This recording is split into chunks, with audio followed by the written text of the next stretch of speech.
Hello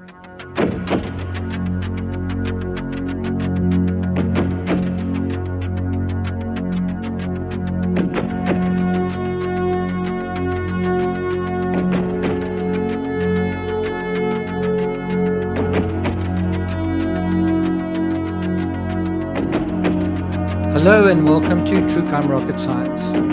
As you've no doubt heard by some of the other creators on YouTube, and this is a spoiler warning for the Lifetime movie coming up tomorrow, the 25th of January, Chris Watts' Confessions of a Killer. It seems the angle that they've taken is basically blaming chemicals, blaming Thrive for Watts's rage, Watts's motivations. And so in this episode, we're going to go through basically just a single article in Westword and just look at their assessment. They've obviously watched the film already. And then I'm going to offer a couple of comments. But before we get to that, please subscribe, like, share, leave a comment. In terms of the analysis of the Chris Watts Confessions of a Killer movie, I'll be putting that on Patreon. That's patreon.com/TCRS. And then I'll also just be talking more specifically in a separate episode on Patreon about what it did do. So the one will be just a look at a review of the whole film, not sort of focusing that much on the Thrive aspect. And then the other aspect will be looking at the Thrive aspect, probably somewhat independently of the film, looking at what the evidence shows us. And that'll be available on Patreon. So head on over there. It's patreon.com/TCRS. Okay, and let's get started. So first of all, I don't want to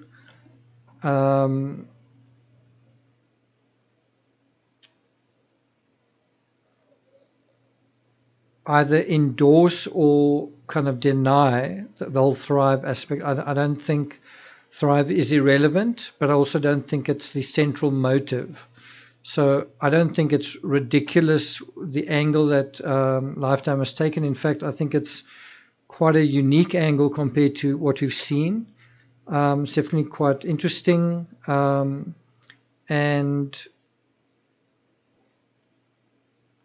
as I say, I'll talk a little bit more about that and my thoughts on it at the end of this episode. So if we go to the Westward article, which is quite interesting, and I'm going to kind of be quoting from it briefly here and there. The reviewer says that the Lifetime movie implies that the Watts homicides weren't motivated just by subtly vicious amorality and rage, but by an adverse reaction to weight loss pills, being Thrive, and Thrive patches that Shanann marketed as a sales representative. Just something to note about that. In a previous episode, I spoke about rage not being a factor. And this is once again a reporter that thinks he knows this case very well, thinks he's very well informed. And he thinks that rage was the motive, that's why the crime happened. And also amorality, which one could also say is lust or something like that. I also don't think those are the key driving forces for why this happened. Then it goes on to state that in essence the movie provides an excuse for his sociopathic behavior. I don't subscribe to that either. I think the crime itself was sociopathic. The crime itself was antisocial. The crime itself was without remorse. But whether Chris Watts himself is a sociopath, I'm not sure if I agree with that. Just because other people have described him, including Shanann, his parents-in-law, his friends, his co-workers, as kind of a kind, genuine, considerate sort of person. So I don't really get the sense of him being sociopathic beyond the crime. And also, I don't think he would have taken the plea deal if he was a sociopath, if he thought he could manipulate people and get his way in terms of the outcome of a trial. So I don't really follow people who think that, but obviously this is another person who does. Just part of the mainstream basic perception of it. But what's interesting is he says the excuse for this crime is placed on his wife. So this report is saying that the Lifetime movie is victim blaming. It's blaming Shanann for what happened to her, and it makes the contention that this is apparently what the movie does, that her children would be alive and Shanann would be alive if she'd chosen a different career. What do you think about that? Do you think if Shanann wasn't involved in multi-level marketing, do you think if she didn't go to that Thrive thing in Arizona, that she would still be alive?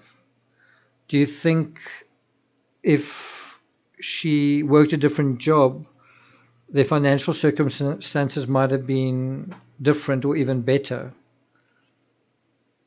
So, in other words, what do you think about the movie's premise? Do you think it's completely wrong? And so, interestingly, Westwood sort of describes what's being transformed into something of a sympathetic character. I know that was a similar criticism of the Joker movie. They said, well, you know, the guy making the film sympathized with the Joker. And anyway, this article says scene after scene implies that his personality was changed by chemical means, and that Watts himself sort of floated this theory in his confession to lessen his punishment. I don't really agree with that. I don't really agree that is factual. I don't really agree that in the discovery or even in his interviews, Watts said, well, I blame Thrive or I blame whatever. I don't really get that impression at all. I can see how one can draw that inference, but it's different saying it was a theory he floated. I don't think it was a theory he floated. He may have thought of it subsequently. He may have thought it had an impact, but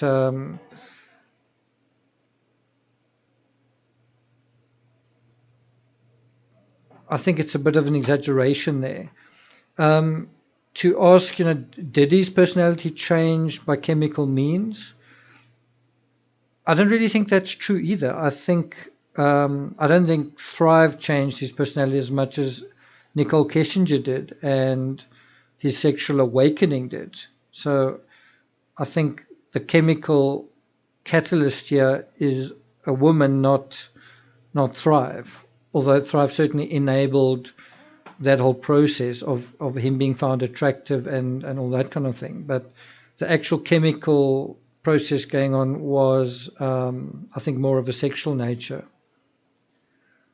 Westwood also talks about Watts speaking at length about Thrive. Well, he was asked about Thrive and he described it.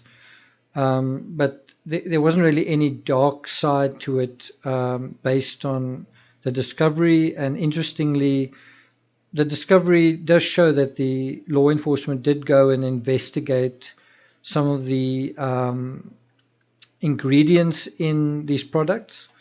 And I've done my own research. I don't think they all necessarily benign. There's some evidence to show mood swings and heart palpitations and kind of a host of side effects. I think it's a bit of a stretch saying it's going to make you homicidal, though. And I don't think it's the point of view of law enforcement that happened. So elsewhere in the same article, it refers to Chris Watts' heart racing, interrupting his rest patterns, and that sometimes he didn't sleep more than 3 hours a night. That part is true. I think Nicole Kessinger said the same thing.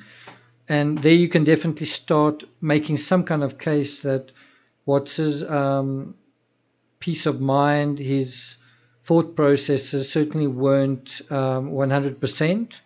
And if you want to sort of try to understand why he made some really dumb mistakes, like leaving the bed sheet out in the field and also having a pretty poor kind of story to tell everyone, and even taking the polygraph test, agreeing to take the polygraph test and not getting a lawyer.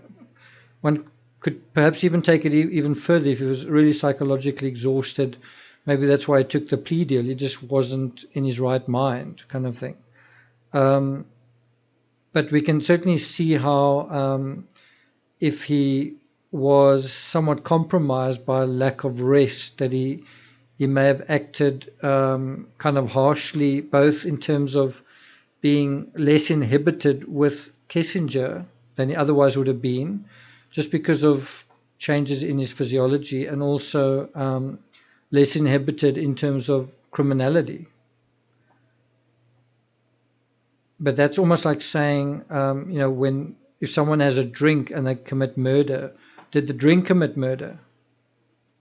And so I kind of appreciate what the writer says here in the way that he sort of, his turn of phrase where he says, clearly prosecutors didn't buy the idea that Watts turned evil because of Thrive. Again, I don't really see it as evil, but I get what he's saying.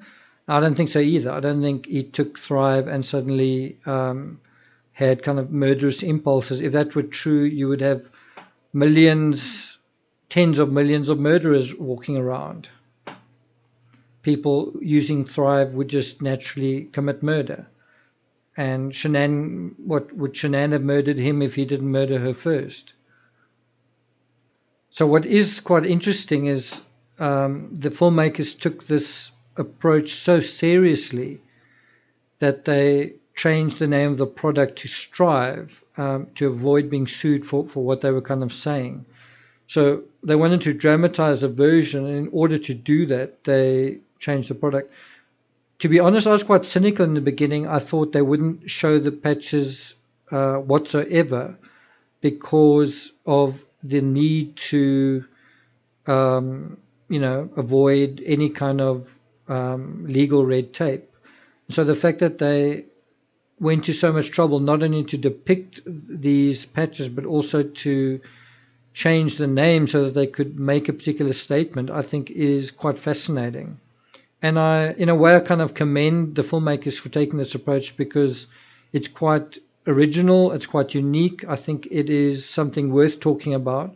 I don't think it's central. I don't think it's like the bottom line reason, but I do think it is a factor that's been underestimated, that's for sure.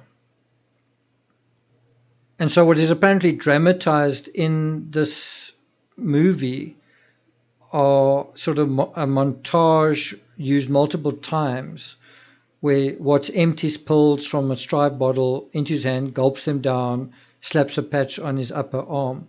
Now, you might be dismissive of that, but that was literally what was going on. Chris Watts and his wife and millions of people every day were doing exactly that and not thinking beyond that, just putting it, onto their bodies, into their bodies, and not giving it sort of much more of a moment's thought. And this movie is giving it more of a moment's thought, and maybe it's time for some of that. So it's also interesting that apparently a lot of the dialogue in this film revolves around Strive. And if it does, then one can anticipate that possibly a lot of the dialogue comes from Shanann's Facebook. In other words, it's genuine statements made by Shanann or Chris or both of them. And if that's true, then it's actually rooted in the reality of the Thrive spiels. And if that's the case, that's quite interesting.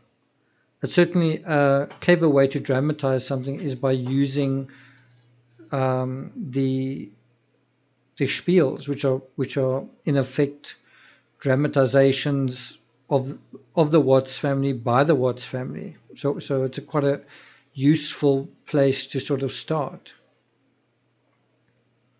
It also refers to Nicole noticing Chris Watts' patch and him saying it's like vitamins and minerals, helps your body get fit.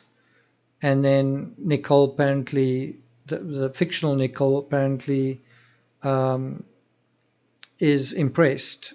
But I don't think that's the case in reality. It's difficult to know if Nicole was impressed in reality, but one kind of gets the impression she wasn't.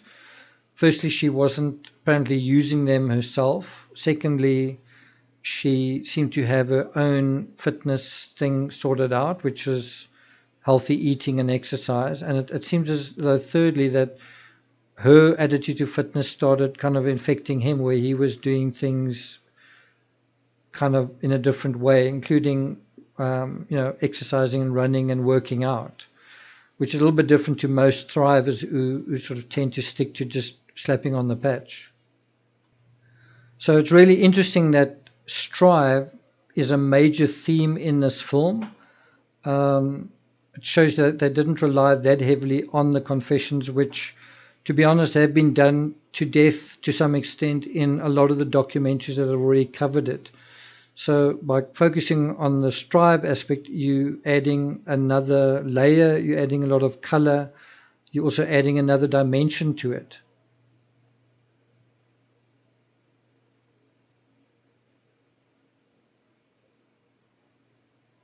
I'm not sure whether it's Shanann or Nicole they're talking about, but it refers to her wearing a top, pimping the pills and patch. And during a trip to the beach with Chris, who comes to visit, they're both clad in such t-shirts. So I guess it's Shanann who's sort of pumping the pills at Myrtle Beach. And so ultimately, one of the concluding statements made in this article is that confessions shows restraint in terms of depicting or dramatizing what happened to the children. So that kind of answers the question I posed in my previous video is, are you going to see Bella just sitting there and doing nothing? I don't think that would have resonated with the audience at all. In other words, I don't think if you'd watched it, it would have made any sense. It would have just looked odd and strange and artificial. And it would have made the movie seem the same way. So it's interesting that they've done that. On the other hand, it looks like Shanann's death is portrayed in a very gruesome way. And there are a couple of screen grabs from the trailer that sort of show the sort of face-to-face thing. And one's got to sort of ask if Shanann did come face-to-face with Watts, looked him in the eye, why wouldn't she dig her fingernails into his hands or into his neck or into his shoulders or into his arms? Why didn't that happen if it was face-to-face? So I'm not going to take it further than that, but just to remind you that this person who wrote the article seems to think that rage and evil and maybe even lust are the primary factors driving the crime. I think he's wrong on most of the counts. It sounds like the movie deals to some extent with a live character dealing with the whole Thrive thing, but then also invokes rage, but through chemicals and I guess lust as well. So for everyone seems to be missing the obvious one, which is fear. So if you're interested in my analysis of the film overall, please head on over to Patreon. And then if you've enjoyed this episode and you haven't subscribed to the channel yet, please do. Please subscribe, like, share, leave a comment, and I will see you guys next time.